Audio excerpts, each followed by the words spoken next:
तुम लोग गाना ना सुनते हो? मतलब खाली टाइम पे या वैसा? कैसे गाना पसंद है आप लोग? पुराने गाना? Old songs? Depends on the mood. Motivational song, okay. Himesh Reshammiya. तेरा सुरूर। तेरा तेरा तेरा सुरूर। उज्जवल कुमार, आप अलग कैसे हो यार?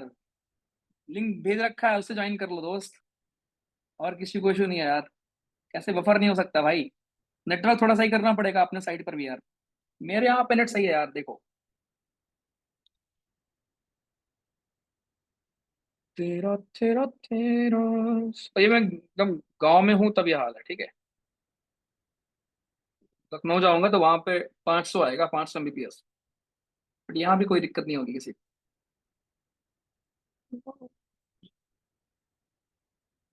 तेरा तेरा तेरा।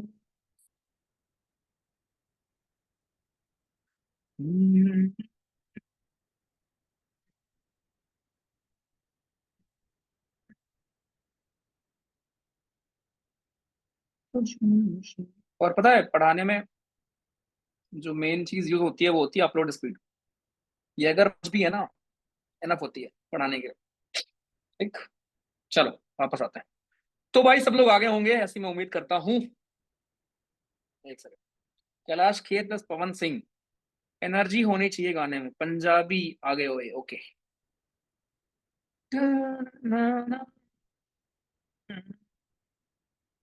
When we talk about single membrane double membrane, what exactly यार? शांतनु, इसका मतलब ये होता है कि जो एक बंदा है, इमेजिन अगर आपका गोल्जी है पैर अच्छा सा, ठीक है। तो उसके बाहर कोई कवरिंग मौजूद है नहीं, और अगर कोई कवरिंग है तो वो सिंगल लेयर की है, डबल लेयर। ये मतलब होता है इसका। ठीक है जी। चलिए भाई, करते हैं कार्रवाई शुरू। तो अभी हम पढ़ने वाले हैं अंग्रेजी, राइट, इंग्लिश। जहां पर हम देखेंगे identification of part of speech, जो मैंने अभी आपको दिखाया था थोड़ा बहुत ट्रेलर। एक मिनट।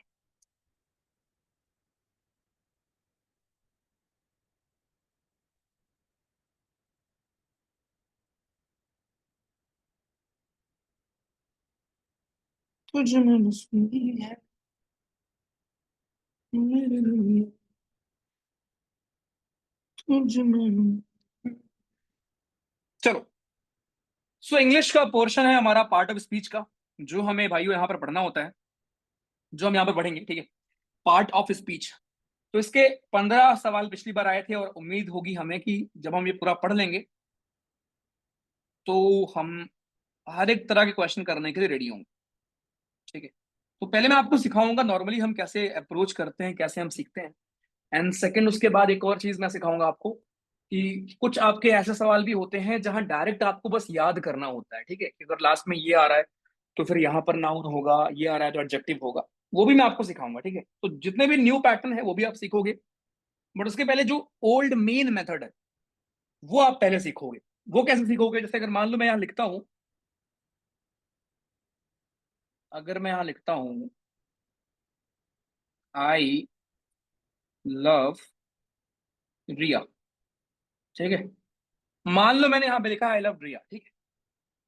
तो ये आपको पता होना चाहिए कि यार एक सेंटेंस में अगर कोई चीज सेंटेंस है तो उसमें दो चीज आपको जरूर मिलने वाली। ओके। सेंटेंस बनने के लिए आपको यूल फाइंड टू थिंग्स पक्का है, और वो होता है एक सब्जेक्ट और दूसरा वर्ब। तो सब्जेक्ट वर्ब का एग्रीमेंट जरूर आपको मिलेगा। ऑब्जेक्ट हो भी सकता है, नहीं भी हो सकता। बहुत लोग को ऑब्जेक्ट पहचानना नहीं आता, वो आप सीखेंगे इस दौरान, ठीक है। जैसे यहां पर लव हमारा वर्ब है, तो ये अप्रोच सीखना कि वर्ब के पहले जो आता है वो होता है सब्जेक्ट। हमेशा वर्ब के पहले आपको मिलेगा सब्जेक्ट, और वर्ब के बाद आता है ऑब्जेक्ट। अगर ऑब्जेक्ट है उस सेंटेंस में तो वो हमेशा वर्ब के बाद आएगा। तो ये हो गई पहली चीज कि सब्जेक्ट और वर्ब और ऑब्जेक्ट किस तरीके से आपके होते हैं। ठीक। फिर दूसरी चीज, दूसरा स्टेप ये है, एक चीज ध्यान रखना कि अगर कोई भी चीज सब्जेक्ट है तो उसके पास दो ही ऑप्शन होते हैं, या तो वो नाउन होगा या वो आपका प्रोनाउन होगा। सिमिलरली अगर कोई चीज ऑब्जेक्ट है तो वो केवल दो ही चीज हो सकती है, या तो वो नाउन हो सकती है या वो प्रोनाउन हो सकती है। अब प्रोनाउन क्या होता है? ही, शी, इट, दे। प्रोनाउन तो वो होता है ना जो नाउन की जगह आए, राइट? तो यहां पर आई क्या था? आई हमारा प्रोनाउन, कोई नाम तो है नहीं, तो इसका पार्ट ऑफ स्पीच क्या होगा? प्रोनाउन। और रिया यहां पर क्या है? नाउन। और लव हमारा क्या है? वर्ब है। तो इस तरीके से आप पूरा पोस्टमार्टम करना सीखोगे पूरे स्टेटमेंट का, राइट? इस तरीके से आप पूरा पोस्टमार्टम करना सीखेंगे हर एक चीज का। ठीक है। तो पार्ट ऑफ स्पीच में आप जवानों सीखते हैं नाउन पहचानना सीखते हैं, उसके बाद प्रोनाउन सीखेंगे आप पहचानना। नाउन हो गया, प्रोनाउन हो गया। वर्ब पहचानना सीखेंगे, ठीक है। एडवर्ब पहचानना सीखेंगे, एडजेक्टिव पहचानना सीखेंगे। उसके बाद प्रीपोजिशन पहचानना सीखेंगे, ओके। कंजंक्शन पहचानना सीखेंगे, और इंटरजेक्शन पहचानना सीखेंगे। ये है आपके 1 2 3 4 5 6 7 8, ठीक है। ये है आपके हमारे 1 2 3 4 5 6 9 होगा ना, noun, pronoun, verb, adjective, verb. हाँ ठीक है, आर्टिकल भी आप ऐड कर सकते हैं, आर्टिकल्स। तो इतनी चीजें जवानों आप पहचानना सीखते हैं, नाउन, प्रोनाउन, वर्ब, एडवर्ब, ये सब, ठीक है। ऑल्दो आप प्रोनाउन अलग से चैप्टर पढ़ते हैं, वर्ब सबसे इंपॉर्टेंट चैप्टर जो मैं आपको पढ़ाऊंगा इंग्लिश में वर्ब होगा, ठीक। प्रीपोजिशन अलग से आप सीखेंगे चैप्टर में, कंजंक्शन अलग से आपको मैं पढ़ाऊंगा, आर्टिकल आप अलग से पढ़ते हैं चैप्टर, इसका अलग चैप्टर होगा। तो जो मैंने टिक किया है इनके अलग चैप्टर होते हैं। नाउन का भी होता है बट उतना इंपॉर्टेंट नहीं है वो, ठीक है, जितना इंपॉर्टेंट आपका प्रोनाउन या वर्ब या प्रीपोजिशन या कंजंक्शन होता है, ओके। तो देखो 2 3 लेयर में मैं आपको सिखाऊंगा यहां पर पहचानना। ये बात प्लीज ध्यान रखना पहले से कि आप 2 3 4 लेयर में दोस्तों पहचानना सीखेंगे। और वो कैसे होगा? जैसे पहले आपको पहचानना आ जाएगा कि यार ये वर्ब है, लेकिन अभी आप ये नहीं पहचान पाएंगे कि ये बी वर्ब है, ट्रांजिटिव वर्ब है, ऑक्सिलरी वर्ब है, या कौन सा वर्ब। वो आप कब पहचान पाएंगे? जब मैं आपको वर्ब चैप्टर सिखा दूंगा तब पहचान पाएंगे। इसलिए प्लीज पेशेंस रखना, ठीक है। हर एक चीज अभी आप केवल लेयर 1 सीखोगे कि वाह नाउन क्या होता है, वर्ब क्या होता है, प्रीपोजिशन कौन, लेकिन और डिटेल में वो आप जब वो चैप्टर पढ़ेंगे तब आप सीख पाएंगे। चलो आते हैं वापस। तो एकदम जीरो से मैं आपको पढ़ाऊंगा। ये होता है भैया जी बड़े लेटर की ABCD। ए, बी, सी, डी, E, F। आता है ना, ये आता होगा। ये होता है छोटे लेटर की ABCD। ABCDEFGHIJKLMNOP, ठीक है। ये आपका हो गया छोटे लेटर की ABCD। बचपन में आपको लिखने को मिलती थी ना छोटे लेटर की और बड़े लेटर की। ठीक है। हम्म, एक सेकंड रुकना।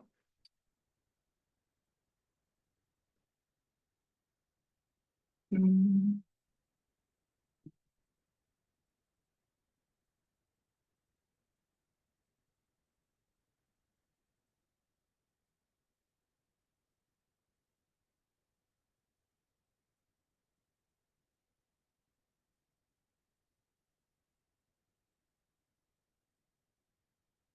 चलो ठीक है।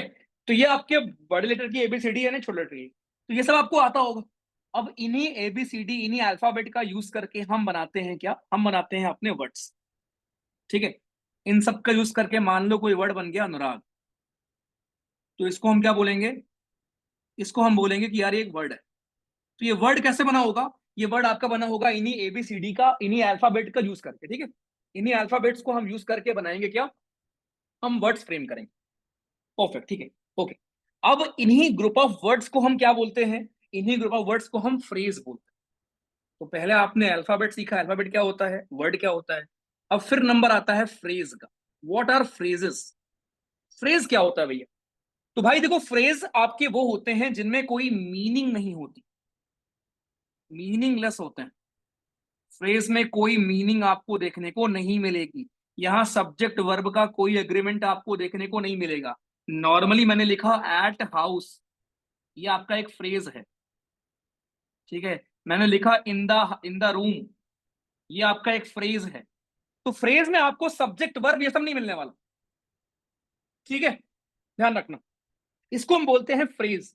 तो ग्रुप ऑफ वर्ड जिसमें कोई खास मीनिंग आपको देखने को नहीं मिलने वाली, उसको हम क्या बोलेंगे, फ्रेज बोलेंगे, ठीक। उसके बाद फिर नंबर आता है क्लॉज का। क्लॉज को हम हिंदी में उपवाक्य बोलते हैं, ठीक। क्लॉज क्या होते हैं आपके, क्लॉज अगेन आपके ग्रुप ऑफ वर्ड्स होते हैं। क्लॉज हमारे ग्रुप ऑफ वर्ड्स होते हैं जिनमें मीनिंग होती है नॉर्मली, बस ये छोटे होते हैं, ठीक। एंड देन फिर आपके आते हैं सेंटेंसेस। सेंटेंसेस में क्या होता है आपके, सेंटेंसेस में आपके ग्रुप ऑफ क्लॉज बोल लो, अगेन ग्रुप ऑफ वर्ड बोल लो, ग्रुप ऑफ वर्ड बोल लो,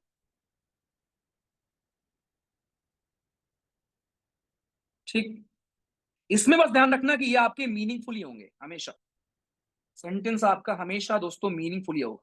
अच्छा, मैं कुछ एक्सेप्शन पर भी आऊंगा, राइट। कुछ ऐसे भी आपके सेंटेंस होते हैं जिनमें सब्जेक्ट मेंशन नहीं होता, सब्जेक्ट आपका हिडन होता है। तो वो सब चीज भी आप सीखोगे, ठीक है। तो भाई मैंने आपको एबीसीडी सिखाया, उन एबीसीडी से आपके वर्ड बने, वर्ड से मिलके बनता है फ्रेज।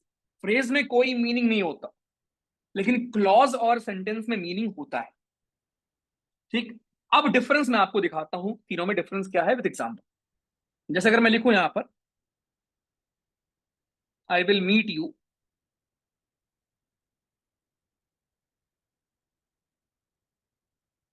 एट होम और एट ऑफिस,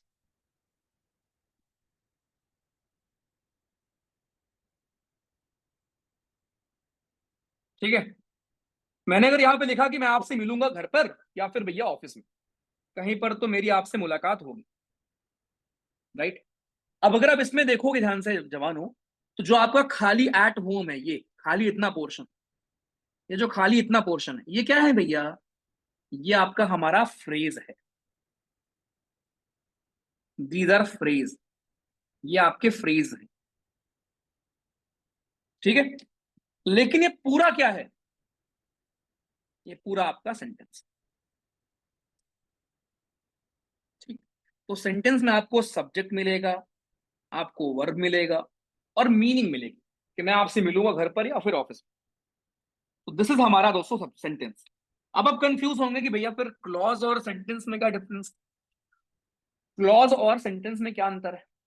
देखो, क्लॉज और सेंटेंस में क्या अंतर मैं आपको दिखाता हूं। अगर मैं आपको एक और एग्जांपल दूं, I am happy and I am working hard,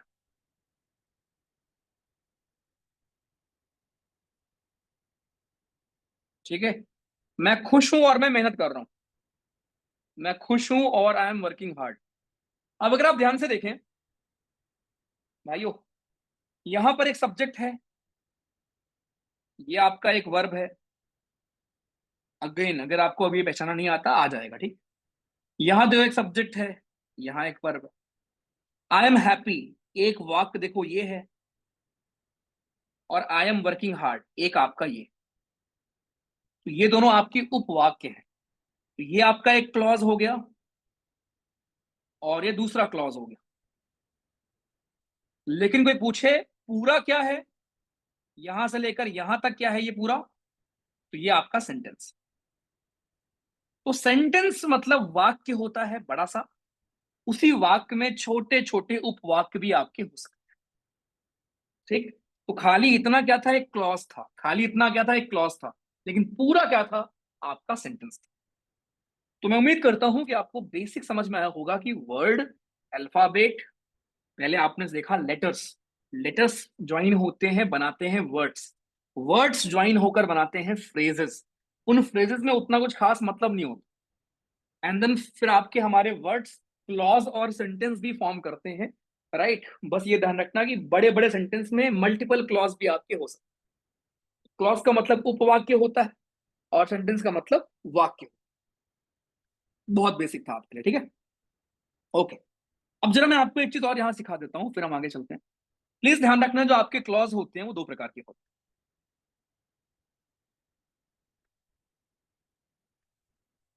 जो हमारे क्लॉजेज हैं जवानों, ये दो प्रकार के होंगे। पहला है आपका independent clause, independent clause, and दूसरा है आपका डिपेंडेंट क्लॉज।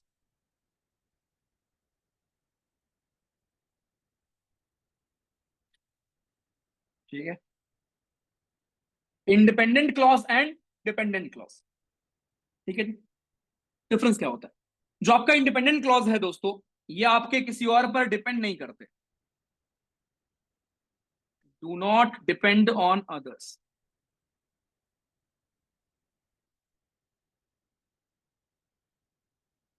नाम से आपको समझ में आ गया होगा। बट जो आपके डिपेंडेंट क्लॉज हैं दोस्तों, ये डिपेंड करते हैं दूसरों पर, दे डिपेंड ऑन अदर्स। ठीक है जी, ये दूसरों पर डिपेंड बिल्कुल करते हैं। मैं आपको एग्जांपल देता हूं।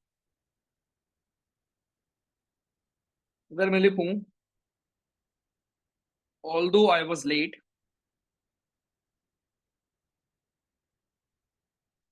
ऑल्दो आई वॉज लेट, ठीक है, I completed the work on time.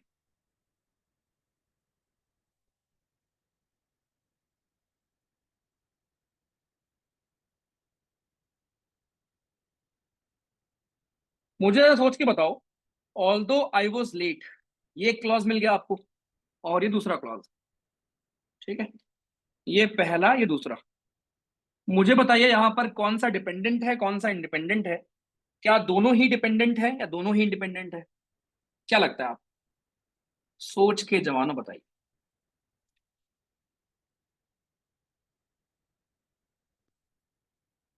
हम्म, थोड़ा मैं बेसिक पढ़ा रहा हूं, अभी हम आते हैं पार्ट ऑफ स्पीच पर, परेशान मत हो जाना।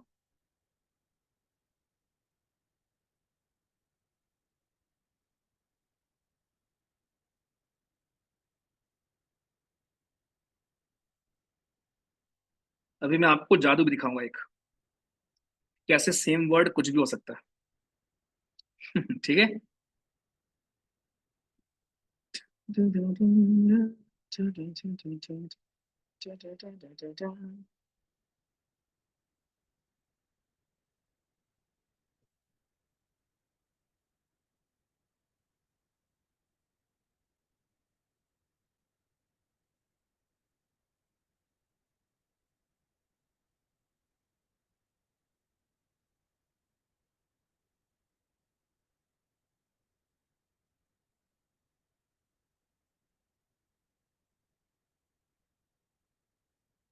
डन।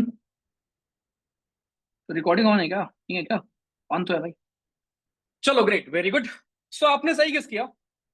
देखो, अगर आप हिंदी में कन्वर्ट कर लो, अगर आप किसी को बोलते हो हालांकि मैं लेट हूं, अगर कोई आपसे बोलता है हालांकि मैं लेट हूं, हाँ भाई तो क्या, कुछ तो आगे होगा ना। जब कोई आपसे बोल रहा है हालांकि मैं लेट हूं, तो आगे कुछ तो और होगा। तो ये हालांकि मैं लेट हूं, ये आपका दोस्तों किसी और पर डिपेंड कर रहा है, किसी और पर निर्भर है। तो दिस इज आपका डिपेंडेंट क्लॉज, ये आपका डिपेंडेंट क्लॉज। और दूसरा वाला ऑब्वियसली आपका इंडिपेंडेंट होगा। कभी भी ऐसा पॉसिबल नहीं हो सकता कि एक एक सेंटेंस में सारे इंडिपेंडेंट क्लॉज हो, सॉरी सारे डिपेंडेंट क्लॉज। ओके, ऐसा जरूर होगा कि कभी ना कभी इंडिपेंडेंट क्लॉज आपको मिलेगा, बिकॉज बहुत सिंपल सी बात है। ऑल दो आई वॉज लेट, ऑल दो, ऐसे आप बोलते रहोगे हालांकि मैं लेट था, हालांकि ये हालांकि वो, कभी तो लास्ट में जाकर बताओगे ना क्या तो क्या भाई, लेट हो जाओगे तो क्या, है ना। तो ये independent clause and dependent clause भी एक आपका होता है। ये मेन आपको काम देगा जब आप कंजंक्शन पढ़ रहे होंगे उस टाइम, बिकॉज वहां दो प्रकार के कंजंक्शन होते हैं। एक कोऑर्डिनेटिंग कंजंक्शन, एक सबऑर्डिनेटिंग, देन आप इसको पढ़ते हैं। बट अभी के लिए बस जान के रखो कि यार होता क्या है, कोई दिक्कत नहीं, ठीक है। चलो भैया जी। अच्छा, एक और सवाल पूछता हूँ आपसे मैं। देखो, जब आप इंग्लिश की क्लास में मेरे हुआ करो ना, तो मैं बस ये नहीं चाहता कि आप बस, मैं लिखा दे रहा हूँ आप बस लिख लो, ठीक है, उससे कुछ आपका डेवलप नहीं होने वाला, ठीक है। मैं चाहता हूं कि आप सोचो, आप थोड़े कंफ्यूज होंगे, सब कुछ होगा, एंड देन फिर वो इंप्रूव करूंगा मैं। तो प्लीज डो नॉट थिंक एक दिन में कि एक दिन में आप सब कुछ इंप्रूव कर लोगे यार, टाइम टेकिंग है। हम 6 महीने साथ में पढ़ेंगे भाई, 6 महीने साथ में पढ़ने वाले हैं, कोई टाइम लिमिट नहीं है। जितनी बार आप सेम चीज बोलोगे उतनी बार हम रिवाइज भी कर लेंगे, लास्ट में भी कर लेंगे एक बार और रिवाइज। ऐसा नहीं कि मैं आपको पार्ट ऑफ स्पीच आइडेंटिफिकेशन अभी 3 दिन 4 दिन पढ़ाऊंगा और उसके बाद फिर पढ़ाऊंगा ही नहीं। आप एक कम से कम 4 बार, 4 5 बार रिवाइज करके जाओगे पेपर में यार। तो जब आप सीरियस लर्निंग के बैच में आते हो तो उसका पर्पज सिर्फ सिलेबस खत्म करना नहीं है यार, मैं बार बार आपको बता चुका हूँ। उसका पर्पज होगा कि एग्जाम के दिन आप इतने इक्विप्ड होंगे कि आप पेपर क्लियर कर पाए। उसके लिए हमें जो जो करना पड़ेगा हम करते रहें। तो रिलैक्स, परेशान नहीं होना। आ जाओ, एक सवाल आपके लिए। Radha is studying the table, क्या होगा, बोल दे रहा हूँ। At the table, on the table, on to the table, या इन टू द टेबल। चलिए जवानों, पोल में जवाब दीजिए, इन पोल।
हाँ भैया, वाह वाह वाह वाह वाह वाह बहुत मेहनत करनी है आप लोग के ऊपर। देखो, 43% लोगों ने बोला ऐट होगा एंड 39% लोगों ने बोला ऑन, ऑन होगा। तो पहले मैं जरा जो 39% लोगों ने बोला है उसको दिखा दूं ग्राफिकल तरीके से कैसे होगा। जब आप टिक करते हो Radha is studying on the table, इसका मतलब क्या होता है कि ये टेबल है एक, और ऑन का मतलब क्या था, मैंने आपको बताया था कि राधा जी यहां बैठ के पढ़ रही। तो क्या आप लोग ऐसे पढ़ाई करते हो क्या, कि टेबल के ऊपर फलती मारकर और उसके बाद किताब यहां खोल लेते हो? नहीं ना, आप यहाँ चेयर लगाते होंगे यार, राइट।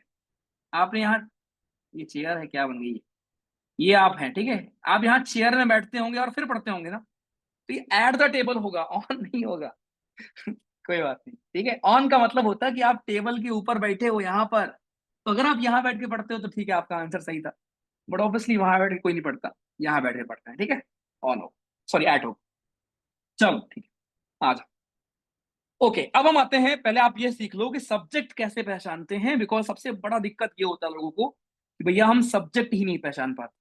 और ऑब्जेक्ट कैसे पहचानते, बेसिक एकदम, ठीक है। फिर हम पहचानेंगे नाउन प्रोनाउन, ठीक। तो सब्जेक्ट आपका वो बंदा होता है जो सारे कांड कर रहा होता है। सब्जेक्ट वो डूअर होता है, ठीक है। और ऑब्जेक्ट दोस्तों आपका वो बंदा होता है जिसके ऊपर एक्शन हो रहा होता है, ठीक। जिसके ऊपर कोई एक्शन हो रहा होता है, जिसके ऊपर कोई भी काम, एक्शन हो रहा होता है, राइट, उसको हम ऑब्जेक्ट बोलते हैं। जैसे अगर मैं लिखूं, फॉर एग्जाम्पल अगर मैं लिखता हूं he is driving, he is driving, मैं आपको 3 एग्जाम्पल देता हूं। He is driving, he is driving fast, तीसरा ही इज ड्राइविंग कार, ठीक है। तीनों में अगर हम पहचाने सब्जेक्ट, तो सब्जेक्ट पहचानना बड़ा आसान है। तीनों में ही एक्शन क्या हो रहा है, ड्राइव कोई कर रहा है, चला रहा है। तो जो बंदा चला रहा होगा वो आपका सब्जेक्ट होगा, राइट। तो ये आपका इज आपका वर्ब होता है, सबको पता है। वर्ब के पहले सब्जेक्ट, तो ही तीनों में आपका सब्जेक्ट। ही आपका तीनों में क्या है दोस्तों, तीनों में सब्जेक्ट। और आपको मैंने सिखाया अभी कि सब्जेक्ट या तो नाउन होगा या प्रोनाउन होगा, तीसरा कुछ नहीं हो सकता। सेम ऑब्जेक्ट या तो नाउन होगा या प्रोनाउन होगा, तीसरा कुछ हो ही नहीं सकता, ठीक। तो भाई ये नाउन तो नहीं है ना, कोई नाम तो है नहीं है, तो ये आपका प्रोनाउन। ओके, तो तीनों में ही क्या है, आपका प्रोनाउन। इतना क्लियर हो गया। लेकिन अगर आपको ऑब्जेक्ट पहचानना हो, पहले में ऑब्जेक्ट क्या है, मैंने आपको क्या बताया कि जो एक्शन हो रहा है वो किसके ऊपर हो रहा है। एक्शन यहां पर क्या हो रहा है, चला रहा है। क्या चला रहा है, पता ही नहीं। क्या पहले स्टेटमेंट में आपको पता है क्या चला रहा है, नहीं पता भाई, बस चला रहा है, ही इज ड्राइविंग। अरे भाई क्या चला रहा है, नहीं पता, तो यहां कोई ऑब्जेक्ट नहीं। दूसरे वाले में लिखा है वो तेज चला रहा है। अरे क्या तेज चला रहा है, बैलगाड़ी चला रहा है, ट्रक चला रहा है, कार चला रहा है, क्या चला रहा है। जिस चीज को ऊपर एक्शन हो रहा है, जिस चीज को चला रहा है, वो तो मेंशन ही नहीं है। सेकंड वाले में भी ऑब्जेक्ट मेंशन नहीं। इसलिए रटा मत करो कि यार वर्ब के बाद तुरंत ऑब्जेक्ट आ जाएगा या फास्ट ऑब्जेक्ट हो जाएगा।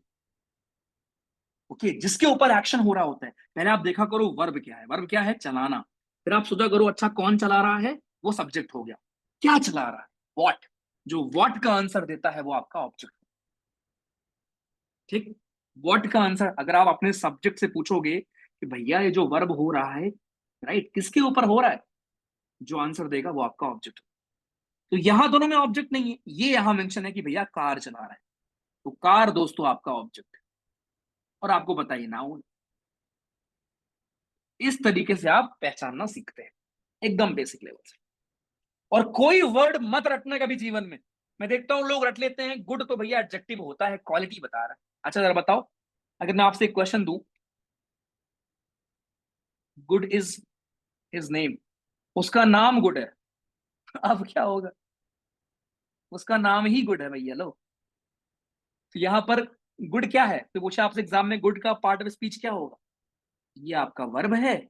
वर्ब के पहले सब्जेक्ट आएगा, गुड आपका सब्जेक्ट है। भैया सब्जेक्ट है तो नाउन हो सकता है या प्रोनाउन हो सकता है।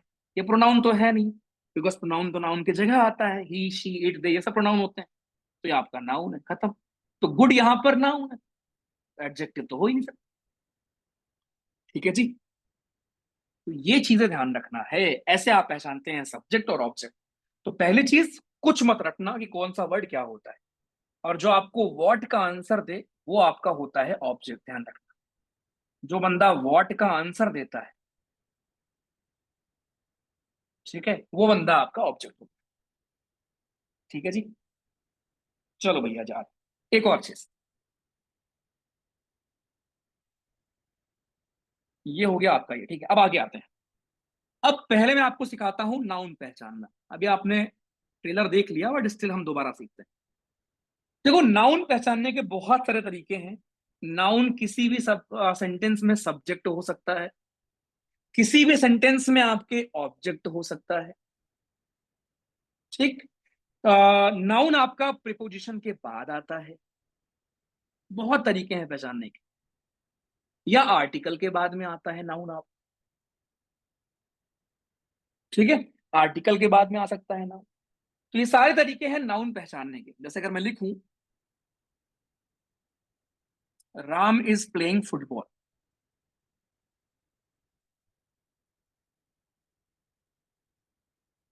राम इज प्लेइंग फुटबॉल, ठीक है। ओके, स्टूडेंट्स रोट एसेज, बस देखते जाओ। आई नो आपको ये आता है नाउन, लेकिन मैं बेट कर रहा हूं प्रोनाउन आपको नहीं आता। अभी मैं आपको दिखा दूंगा, बस रुक जाओ 2 मिनट, ठीक है। Ram is playing football, students wrote essays, a boy jumped into water,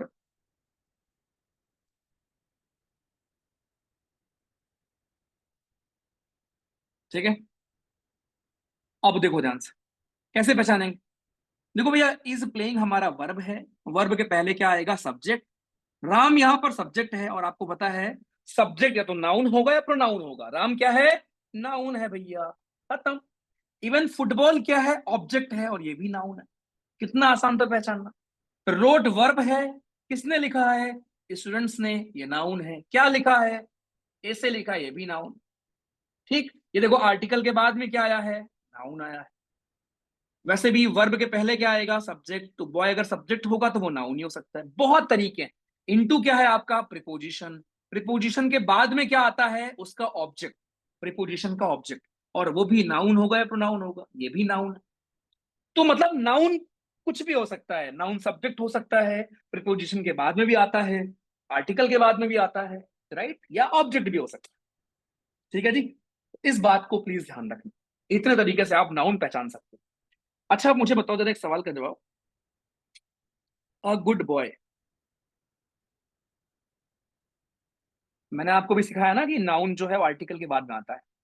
article का मतलब होता है ए एन द, ठीक, ए एन और द। मुझे बताइए जरा, यहाँ पर गुड का पार्ट ऑफ स्पीच क्या होगा। आपको ऑप्शन दे रहा हूँ। पहला ऑप्शन है नाउन, दूसरा ऑप्शन है एडजेक्टिव, तीसरा ऑप्शन है एडवर्ब, चौथा ऑप्शन है आर्टिकल। चलो बताओ भाई, देखते हैं बहादुरो।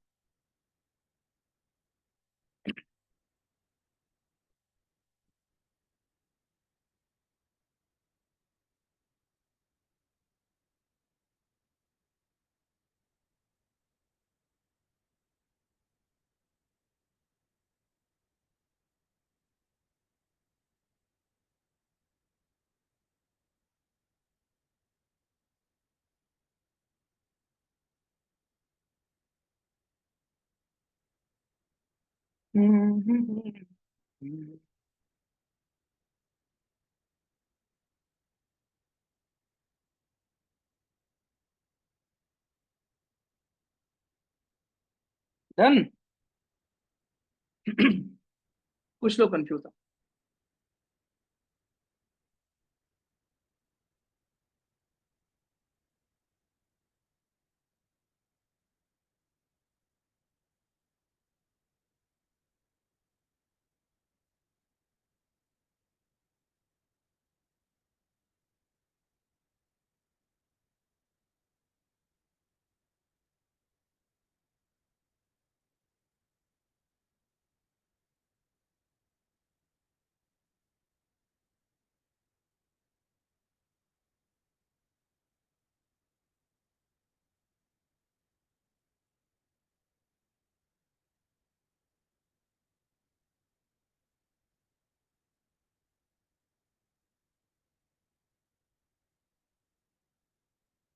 डन। ओके देखो, 72% लोगों ने सही आंसर दिया है, बट मेरा कंसर्न यहाँ पर है कि 30% लोग को ये नहीं आता। मेरे भाई, ब्लाइंडली रटो मत, ठीक है। आपने क्या याद कर लिया कि आर्टिकल के तुरंत बाद जो भी आएगा नाउन आएगा। अरे दिमाग खोल के रखो, ये आर्टिकल जो आया है वो तुम्हारे बॉय के लिए आया है। आप लिखते हो ना, he is a boy, a boy, तो बॉय आपका नाउन होता है, उसके लिए आर्टिकल आता है। अब अच्छा लड़का, बुरा लड़का, गंदा लड़का, है ना, या पड़ोस वाला लड़का, राइट, कुछ भी आप उस लड़के के बारे में बताओगे, वो सारी चीजें क्या होंगी, उसकी क्वालिटी होंगी। तो नाउन के बारे में जो भी कोई कुछ बताता है उसको हम एडजेक्टिव बोलते हैं। यहाँ पर गुड एडजेक्टिव होगा यहाँ पर, ठीक है। बॉय नाउन होगा, और ये आपका आर्टिकल। तो मुझे ये डाउट आपको क्लियर करना था कि आपको मैं पढ़ा तो रहा हूं कि यार देखो, जो नाउन होता है वो आर्टिकल के बाद आता है, लेकिन ऐसे रटा मत करो। ये जो बॉय है ये आपका नाउन है, ये बीच में जो एक वर्ड आ गया है, इसको अगर आप हटा भी दोगे तब भी ए बॉय सही है। लेकिन बीच में जो आ चुका है, ये उस बॉय की तारीफ करने के लिए आया है, गुड बॉय, बैड बॉय, अगली बॉय, ठीक है। तो ऐसे कंफ्यूज मत हुआ करे। तो ये था दोस्तों आपका नाउन। तो नाउन में कोई दिक्कत नहीं होगी आपको, मुझे पता था, ठीक है। बट प्रोनाउन में आपको दिक्कत होगी, और मैं प्रूव कर दे रहा हूं। चलो कुछ क्वेश्चन आपको देता हूं। पहला, माई ऑफिस इज नियर। दूसरा, its quality is not good. ठीक है। तीसरा, those grapes are not sour. चौथा, each student is working hard.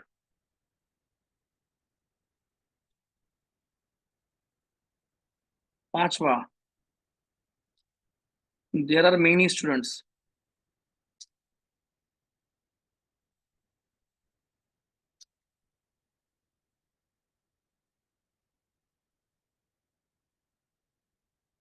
Okay जी। चलो, आ, ये अंडरलाइन, ये है, ये है, ये है, ये है। मेरा आपसे सवाल ये है कि आउट ऑफ फाइव कितने, पांचों में से कितने प्रोनाउन है इसमें से? प्रोनाउन मतलब इन पांचों में प्रोनाउन कितने हैं? ऑप्शन दे रहा हूं। दो प्रोनाउन है, तीन प्रोनाउन है। तो रुको, तुम ऐसे कंफ्यूज हो जाओगे ना। यहां दे रहा हूं ऊपर। कितने प्रोनाउन है? पहला ऑप्शन दो प्रोनाउन, दूसरा ऑप्शन तीन प्रोनाउन, तीसरा ऑप्शन चार प्रोनाउन, चौथा ऑप्शन एक प्रोनाउन। ठीक है। एक सेकंड, एक ऑप्शन को चेंज कर लो, इसको पांच कर लो।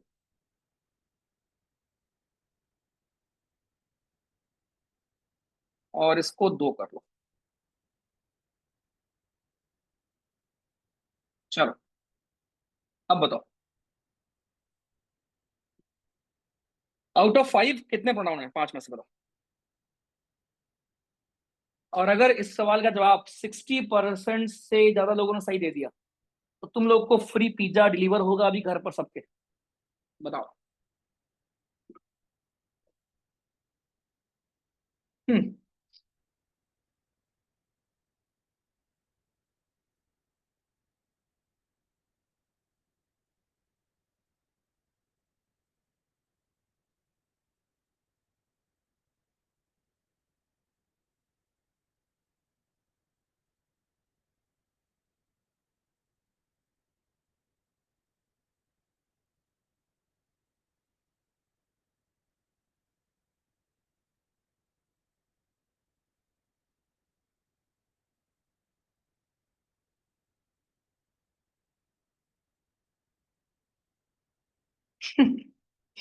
और एक सुनो, ये भी शर्त थी।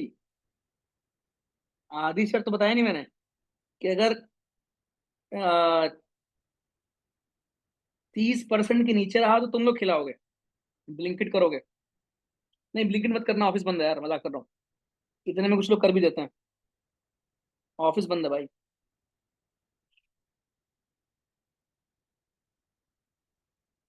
हम्म,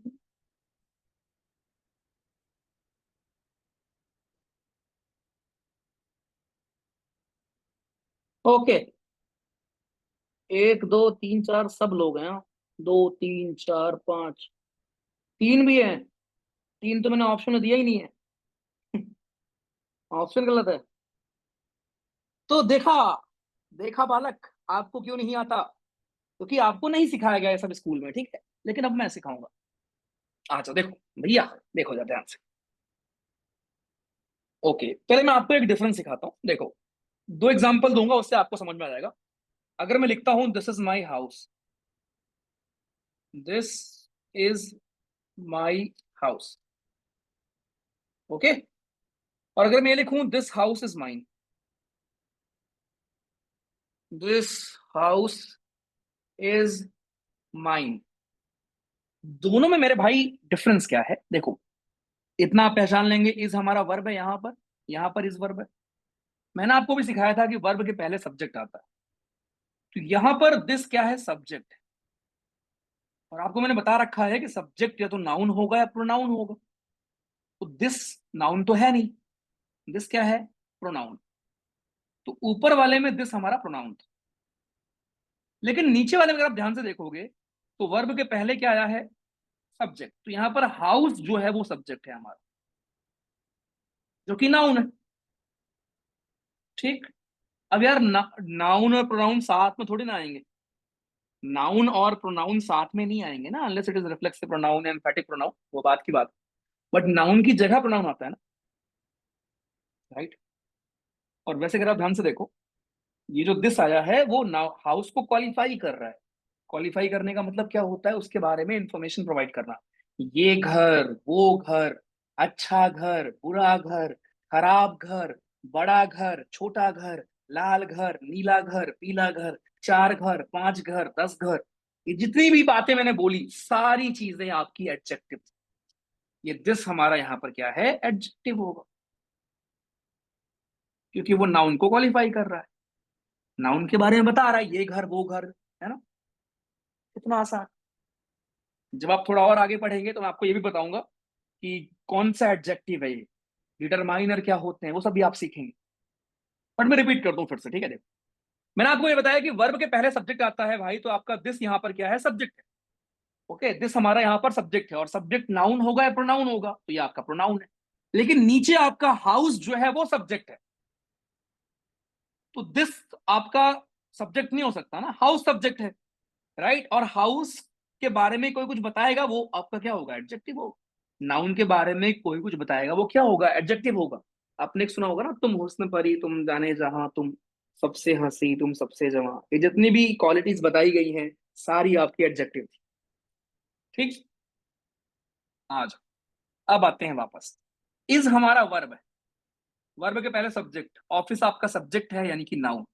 ऑफिस के बारे में आप कुछ बता रहे हो, मेरी ऑफिस, तुम्हारी ऑफिस, ये ऑफिस, वो ऑफिस, अच्छी ऑफिस, बुरी ऑफिस, माई क्या है? एडजेक्टिव। क्वालिटी आपका इज हमारा वर्ब है, क्वालिटी आपका नाउन है, इट्स हमारा, और वैसे भी इट इज जो होता है ये प्रोनाउन होता है, इट्स आपका एडजेक्टिव होता है। एडजेक्टिव है क्योंकि आप क्वालिटी को क्वालिफाई कर रहे हो। आर हमारा वर्ब, ग्रेप्स नाउन, राइट। कौन से ग्रेप्स? ये वाले ग्रेप्स, वो वाले ग्रेप्स, ग्रेप्स को क्वालिफाई कर रहे हो, दोस्त क्या है? एडजेक्टिव। इज क्या है? वर्ब, वर्ब के पहले क्या आएगा? सब्जेक्ट। स्टूडेंट क्या है? हमारा सब्जेक्ट, जो कि नाउन होगा, राइट। अब नाउन को आप क्वालिफाई कर रहे हो, हर बालक, अच्छा बालक, बुरा बालक, कुछ भी आप बोलोगे, क्या होगा? एडजेक्टिव। ठीक, सारे एडजेक्टिव थे। यहाँ आर क्या होगा? वर्ब, वर्ब के पहले क्या आएगा? सब्जेक्ट। यहां पर ये सब्जेक्ट, और आपको पता है सब्जेक्ट या तो नाउन होगा या प्रोनाउन होगा। नाउन ये है नहीं, ये है आपका pronoun. Answer will be one only. कह दो भैया, मजा ही आ गया। और रटो। हाँ, रट लिया। मजा आया। पोल का रिजल्ट दिखा दूंगा। अरे पोल का रिजल्ट बहुत बेकार है। रुको, देखो पोल का रिजल्ट। लो पोल का रिजल्ट।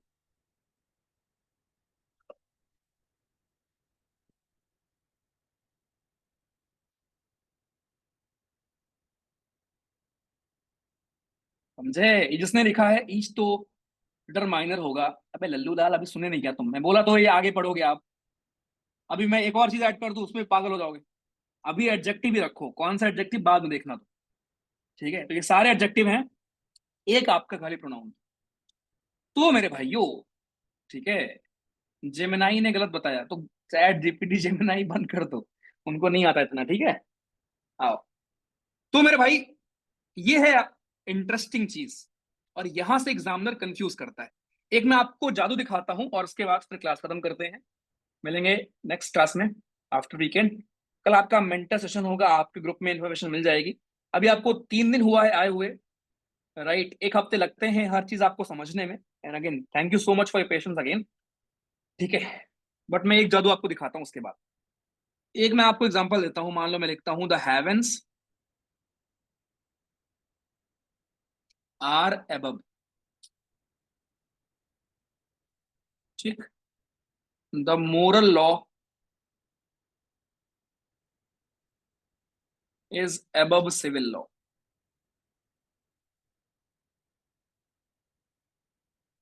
ठीक है।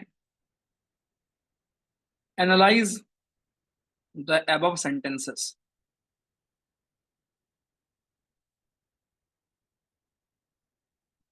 ओके, और are blessings come from above.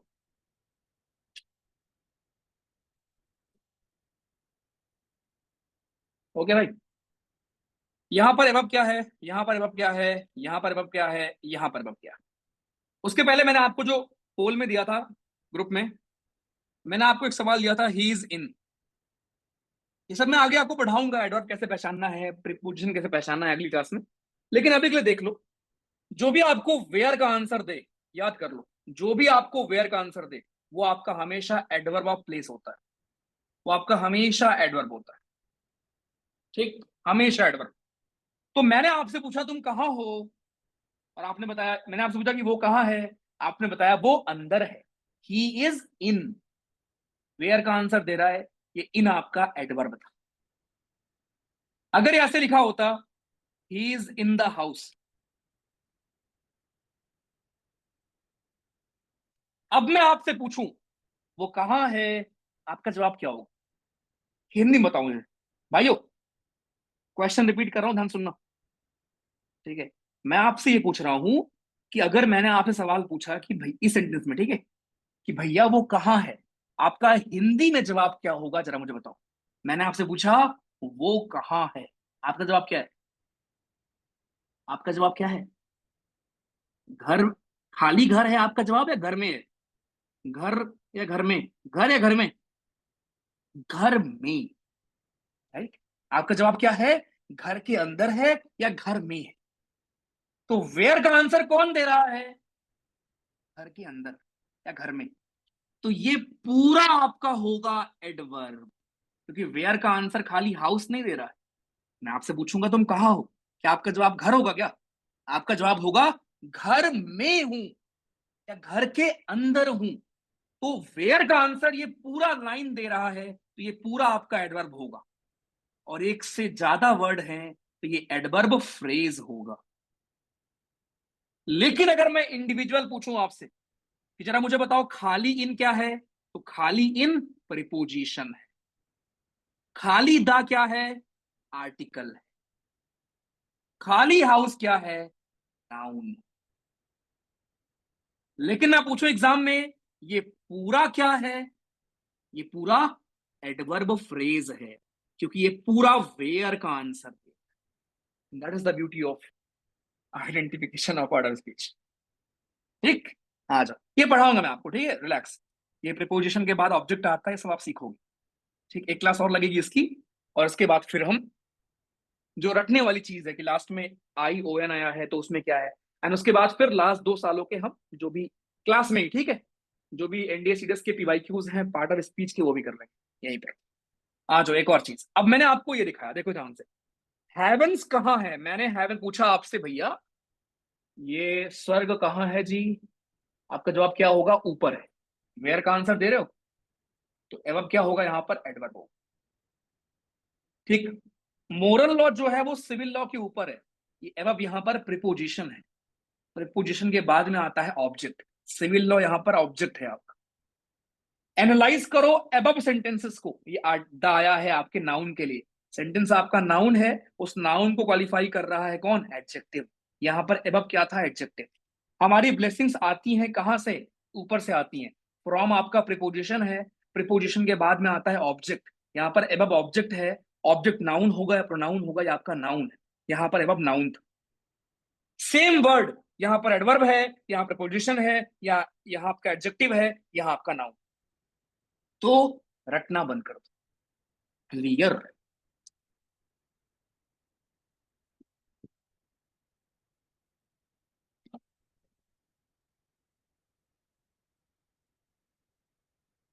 जिसको अभी भी डाउट है कोई बात नहीं, अभी हमने सिर्फ नाउन और प्रोनाउन पढ़ा है।